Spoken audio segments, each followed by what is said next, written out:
area women. We begin, though, with a look at how you can help children in desperate need in Africa right now. Those children live in South Sudan, and their plight similar to the one being portrayed on the big screen right now. You're looking at clips of the movie called The Good Lie, which is about what life is like for some children in Sudan, and it can be a struggle. Joining me now to talk about this, Dick Monticello and KUC Majok. They're behind the construction of the Vocational Institute for Children in South Sudan. Guys, thanks so much for being here. Thank you for having us on. Let's cut right to the chase here. You guys are building a school, in fact, in the process, from what I understand, phase 2. Can you tell me a little bit about this school, Dick?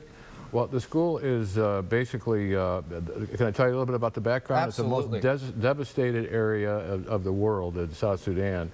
And we've got orphan little children running around, and a lot of them just dying in the streets. KUC Majok comes from Sudan, and the motivation behind this, to build the school, is his motivation. He joined St. Mary's Parish about 12 years ago, and he's lost his entire family, and he wants to give back. That's the key. So what the school is all about is it's a school. We are going to build a school. We're not going to operate it later. We're going to build it. $350,000.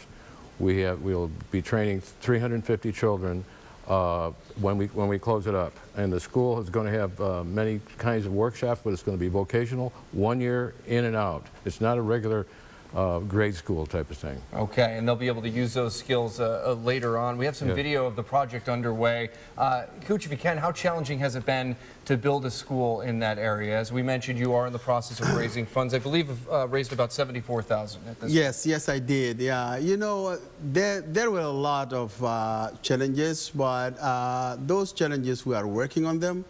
You know, South Sudan was a place devastated by the war. There were a lot of kids in the streets, and some did not go to school, and the government does not have money to build the schools. So we decided, me and my wife, that we're going to do this vocational school so that children can go there, spend 1 year, and they get a toolbox, and they help themselves. Yeah, and can you explain a little bit about what this education is going to do for these kids once they graduate? Yeah, actually, this education is going to create job opportunities for those children. You see, imagine kids who were devastated by the war. They are age 12, 13, 14, 15. They are roaming the streets, and this is going to create job for them. Like if you train someone to become auto mechanic, he can find a job. And then with that tools, he can make money. He can sustain himself and sustain his family as well. And what is their life like without an education? Oh, you can paint a picture for you see, in America, without education, you can survive. You can find a good job. But in South Sudan, without education, you cannot find a good job. You will live a marginalized life. That's why if we decided to make like a regular school, that will take a long time for them, and they will not benefit.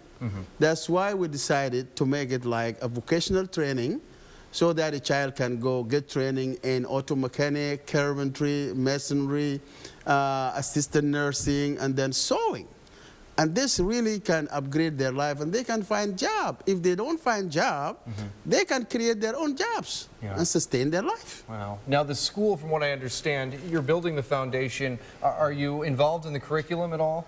Or is the government going to take it? No. It's not the government. I have a friend in Buffalo.